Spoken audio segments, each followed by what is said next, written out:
A maior parte dos teólogos vão dizer que os 144 mil selados são judeus específicos que vão estar no período da grande tribulação, enquanto a igreja estará nas bodas do Cordeiro durante os 7 anos da grande tribulação. Algumas denominações, alguns segmentos religiosos vão dizer que os 144 mil selados são suas próprias denominações, são suas próprias religiões, e que Deus estará separando essas religiões para serem pessoas especiais ou cristãos especiais no período da grande tribulação. Quando, na realidade, o ensino dos 144 mil selados é o estudo que fala a respeito de uma linha do tempo e nos mostra que o número 144 mil é um número simbólico que mostra o período da igreja ou mostra a linha do tempo em que a igreja de Jesus Cristo está sendo selada. Mas, queridos, se você ficar apenas com as informações desse vídeo aqui, certamente você vai abandonar esse vídeo aqui com 4 ou 5 minutos. Você precisa conhecer o ensino das 2 casas de Israel, você precisa conhecer o ensino das 7 festas do Senhor, e todos esses estudos, eu tenho aqui os links, eu vou deixar na descrição desse vídeo, e para compreender quem são 144 mil selados, você precisa assistir essa série desde o início. Esse vídeo aqui é o 5º vídeo, se eu não me engano, o 5º vídeo da série, o cálice de prata e o mistério dos 144 mil selados. Meus amados irmãos, minhas queridas irmãs, cristão preguiçoso não vai receber as principais revelações para os últimos dias. E, infelizmente, existem muitos cristãos que são piedosos, que são esforçados na obra do Senhor, mas têm preguiça de meditar na palavra de Deus. E por terem preguiça de meditar na palavra de Deus, por serem ativistas na obra e apenas acreditarem em pastores famosos, infelizmente esses não vão receber as preciosidades que estão na palavra de Deus para os últimos dias. Não se esqueça, conheça o ensino das 2 casas de Israel, conheça pelo menos o básico do ensino das 7 festas do Senhor e assista a essa série desde o início. Nós vamos continuar com essa série maravilhosa, o Cálice de Prata e o ensino dos 144 mil selados através da vida de José como governador do Egito. Seja muito bem-vindo a mais essa meditação do canal A Lâmpada para os Meus Pés.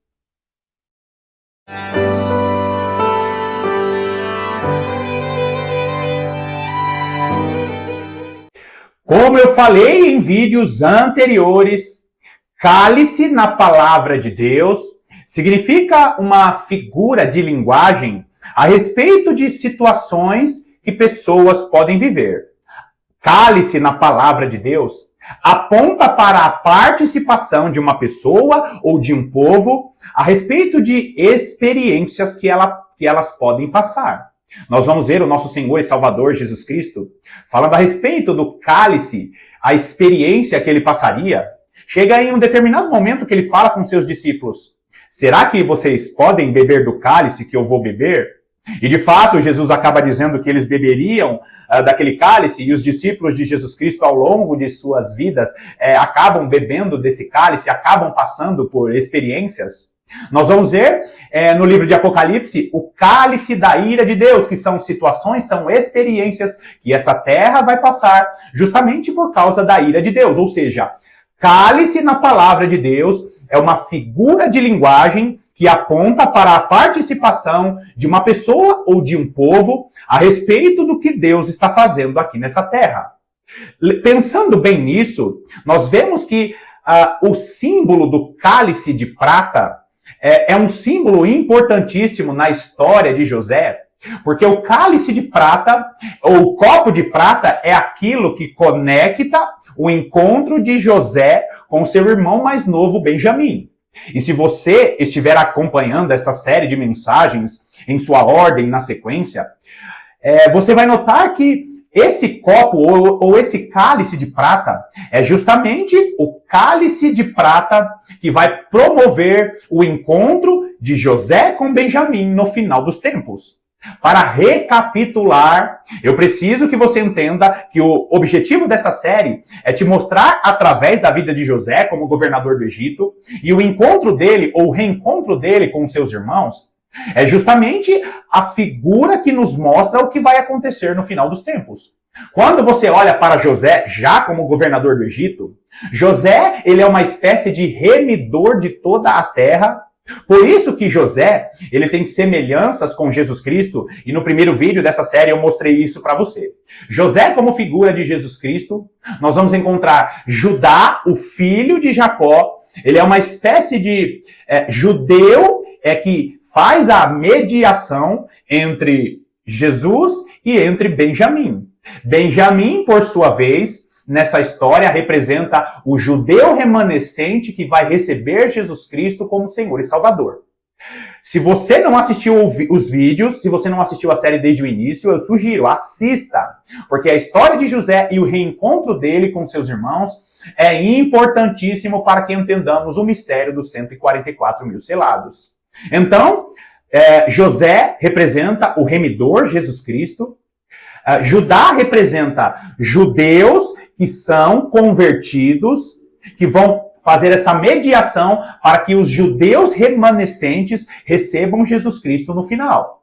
E você vai entender bem, compreendendo essas três figuras, você vai ver naquela disponibilidade, na disposição das 12 tribos que estão lá nos 144 mil selados. Vai lá comigo mais uma vez em Apocalipse. Na verdade, eu não vou colocar o texto. Eu quero só que você veja. Eu vou deixar aí na tela a ordem das tribos mencionadas em Apocalipse capítulo 7. As tribos mencionadas em Apocalipse capítulo 7 são Judá, nessa ordem, Judá, Ruben, Gade, Azer, Naftali, Manassés, Simeão, Levi, Issacar, Zebulon, José e Benjamim.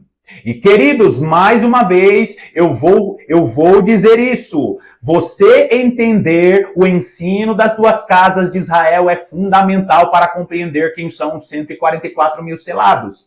Se você olhar para as tribos que eu coloquei aí em sua tela, você vai notar que as tribos de Judá e Benjamim estão em cores diferentes.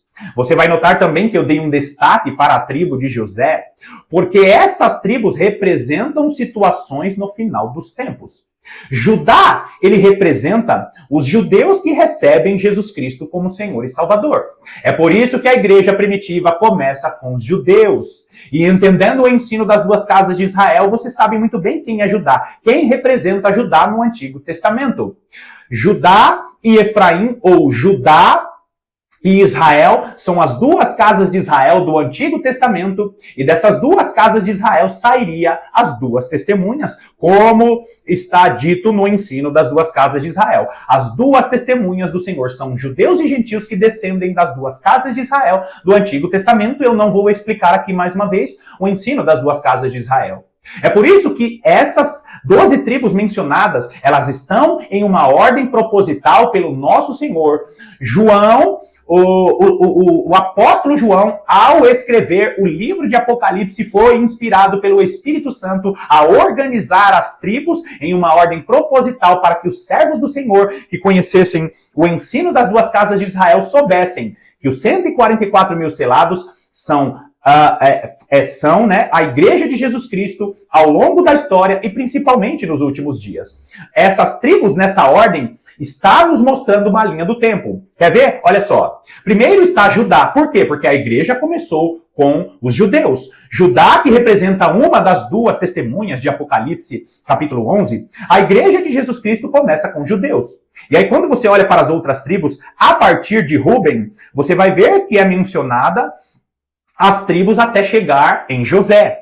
E por que chega em José? Porque José é o ramo frutífero E a partir desse ramo frutífero chega a salvação dos gentios. As outras 10 tribos no Antigo Testamento faziam parte do Reino do Norte, e do Reino do Norte saiu a plenitude dos gentios, como mencionado no ensino das duas casas de Israel. Se você conhecer bem a divisão das 12 tribos, você sabe muito bem que de Rúben até José representa a plenitude dos gentios. O Reino do Norte, onde o Reino do Norte se mistura com os povos, dali sai o povo samaritano, e do povo samaritano sai a salvação dos gentios. Por isso que as duas testemunhas são judeus e gentios. A tribo de José, como a penúltima tribo mencionada em Apocalipse, capítulo 7, é justamente a tribo que representa o ramo frutífero, ou seja, é o exato momento em que acaba a plenitude dos gentios, e aí quando você vê Benjamim por último, o que você vai encontrar?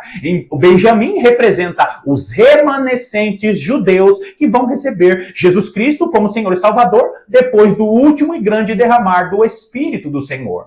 Então, queridos, quando você olha para Benjamim, você está olhando para os remanescentes judeus. É por isso que é muito importante você assistir o vídeo desde o início e compreender aquilo que eu mencionei no início desse vídeo aqui. José representa Jesus Cristo, o remidor de toda a terra. Judá, o filho de Jacó, que interagiu muito com José naquela situação do reconhecimento de José. Judá representa os primeiros judeus que se converteram a Jesus Cristo e vão estar mediando, conduzindo através da história, através da palavra Benjamim, para se achegar a Jesus Cristo. Benjamim se achega a José no Antigo Testamento, naquele encontro maravilhoso de José com seus irmãos, mas nós precisamos entender que o reencontro de Benjamim com José, governador do Egito, é uma figura que nos mostra o reencontro dos israelitas ou dos judeus na última semana de Daniel.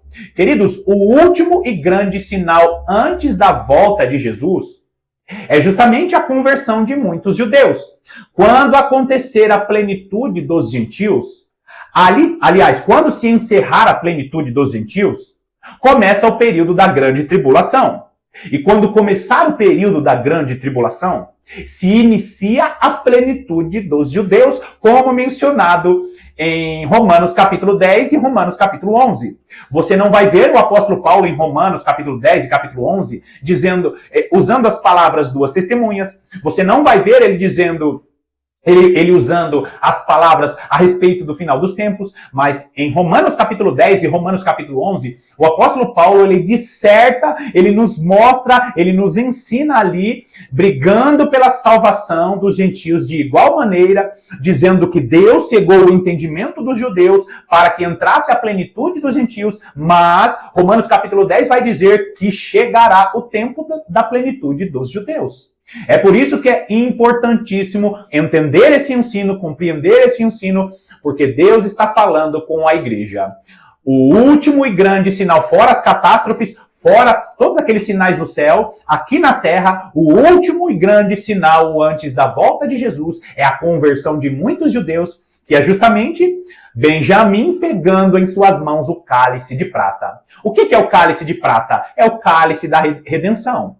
Infelizmente, a terra de Israel passará pela angústia de Jacó, e justamente esse cálice amargo é que vai promover ali o encontro de muitos judeus para receber Jesus Cristo como Senhor e Salvador. Então, queridos, o encontro de Benjamim com José no Antigo Testamento é uma figura que nos mostra que, mais uma vez, Benjamim se reencontrará com o seu remidor. Agora, olha bem para a disponibilidade ou para a ordem dessas tribos e não se esqueça. Não esqueça disso. Judá e Benjamim, no Antigo Testamento, representava o Reino do Sul. Lembra disso, o ensino das duas casas de Israel? Então, Judá e Benjamim representam o povo judeu. Judá, o início da igreja primitiva. Benjamim, a plenitude dos judeus. O final da igreja, a restauração do povo de Deus. Benjamim é o remanescente que receberá Jesus Cristo como Senhor e Salvador. E mais uma vez, da tribo de Rúben até a tribo de José, representa a plenitude dos gentios. É por isso que é muito importante compreender o ensino das duas casas de Israel. Agora, esse vídeo é um vídeo continuação. Vai lá comigo em Gênesis capítulo 43. Gênesis capítulo 43, Nós vamos ler hoje o versículo 12 que diz assim: levai também dinheiro em dobro, e o dinheiro restituído na boca dos sacos de cereal. Tornai e levá-lo convosco. Pode bem ser que fosse engano. Pode bem ser que fosse engano. Queridos, nós estamos assistindo aqui, ou nós estamos lendo aqui, o momento em que Jacó está interagindo com seu filho Judá. Rapidamente, para recapitular a história, o povo, os filhos de Jacó descem até o Egito e eles se deparam ali como José como governador do Egito. Os filhos de Jacó estão dialogando com José, eles não reconhecem o seu irmão José como governador do Egito. E ali, José começa a interagir, começa a sondar os irmãos dele, e ele diz, olha, se o irmão de vocês, Benjamim, não vier para cá, vocês não vão receber os suprimentos. E ali tem toda aquela interação de José com seus irmãos, os filhos de Jacó voltam para Jacó e dizem, olha, meu pai, aquele homem, governador do Egito, ele quer conhecer o nosso irmão mais novo, Benjamim. Até então, eles não reconheceram José como governador do Egito. Eles não reconheceram José, seu irmão. Provavelmente porque José estava todo caracterizado como egípcio. Os egípcios, naquela época, eles tinham uma vestimenta característica. Alguns reis ou alguns faraós, alguns governantes usavam maquiagens, tinham vestes específicas. E nós estamos vendo hoje isso exatamente acontecendo isso. Por que muitos judeus não reconhecem Jesus Cristo como Senhor e Salvador? Porque eles olham para Jesus Cristo hoje como um Jesus Cristo romano, como um Jesus Cristo grego. O Jesus Cristo verdadeiro, o Messias verdadeiro, queridos, ele é judeu. E você que é um cristão gentil, eu não estou dizendo que você tem que judaizar a igreja, mas nós precisamos mostrar para o judeu a judaicidade do Messias. O nosso Messias, ele é judeu. Não significa que tenhamos que ser judeus também. Porém, nós precisamos mostrar a judaicidade do nosso Messias. Existem muitos judeus, ou a maior parte dos judeus, não reconhecem Jesus Cristo como Senhor e Salvador de suas vidas, não reconhecem o verdadeiro Messias, justamente por quê? Porque hoje esses povos olham para um Jesus romano, com vestes romanas, assim como a igreja romana mostra até hoje. Muitos olham para um Jesus hoje, um Jesus com uma cultura greco-romana, um Jesus com vestes que não procedem do Senhor, cristãos que dão mau testemunho, que vão lá vestidos de qualquer maneira, querer pregar a palavra de Deus para os judeus vestidos de qualquer maneira, quando na realidade, na última semana de Daniel, Deus estará levantando judeus específicos para pregar para outros judeus. As duas testemunhas. Queridos, entender o ensino das duas testemunhas, das duas casas de Israel, é fundamental. Por quê? Porque Deus vai usar a cultura judaica para atrair Benjamim. Então, quando você olha para a interação de Jacó com seu filho, a interação de Jacó com seu filho Judá, o que nós estamos vendo ali? Nós estamos vendo uma figura específica do que vai acontecer nos últimos dias. Deus já, queridos, presta atenção nisso, Deus já está levantando os judeus messiânicos para pregar a palavra para judeus ortodoxos. Mas isso só vai acontecer de maneira massiva, de maneira grande, de maneira volumosa, quando começar a plenitude dos judeus, quando for derramado quando acontecer o último e grande derramar do Espírito do Senhor. Agora, esse versículo que você está vendo aí na tela é a fala de Jacó para Judá. Olha, leva lá para este homem, leva dinheiro em dobro, leva o dinheiro restituído.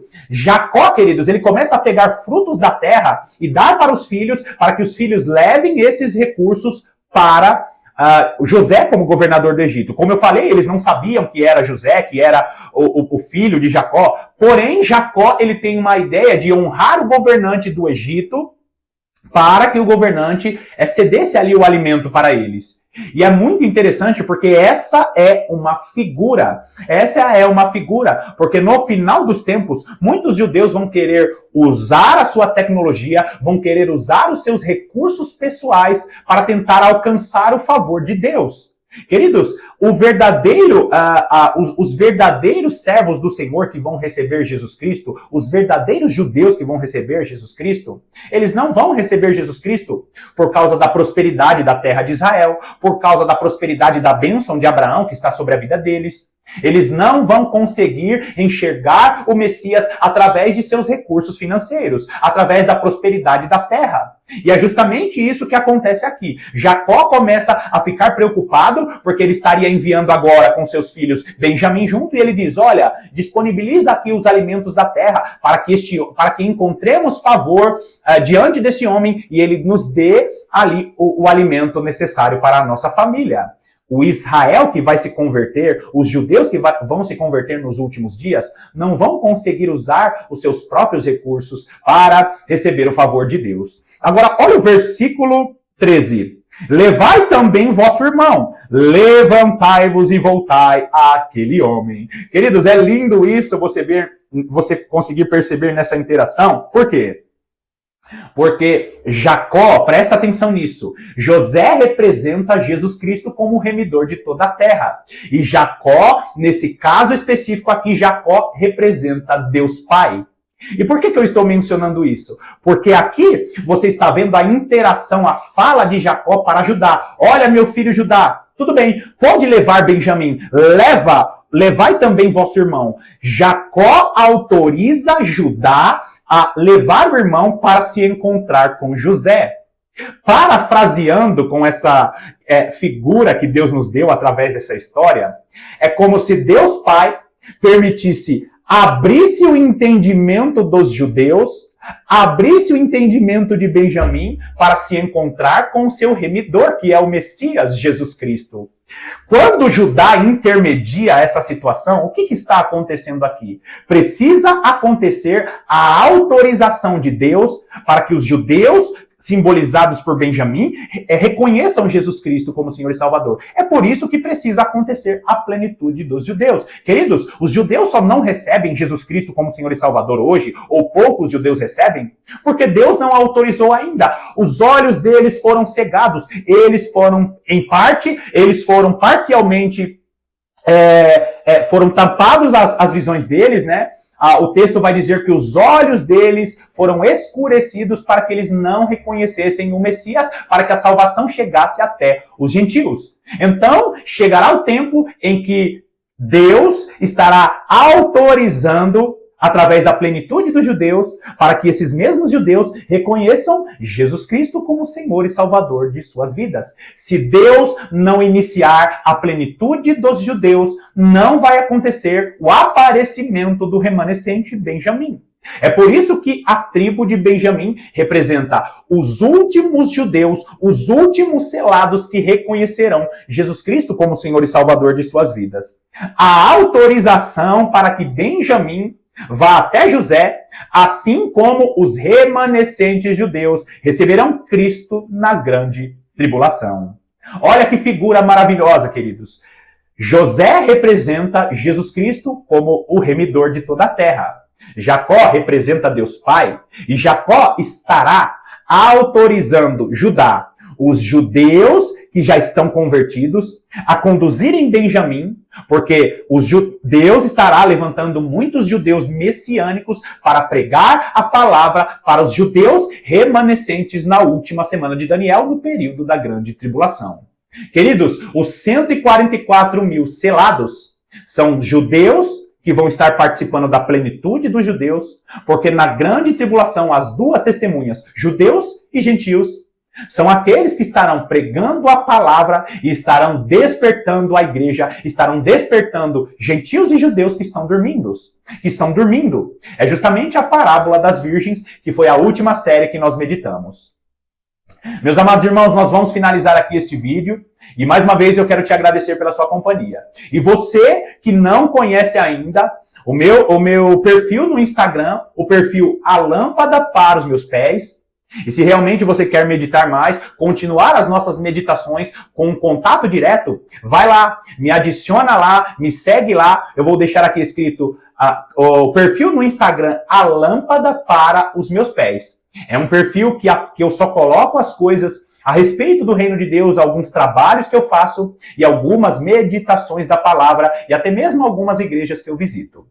Que Deus te abençoe poderosamente. Não esquece de seguir lá o perfil do Instagram e eu estarei aqui te aguardando para as próximas meditações.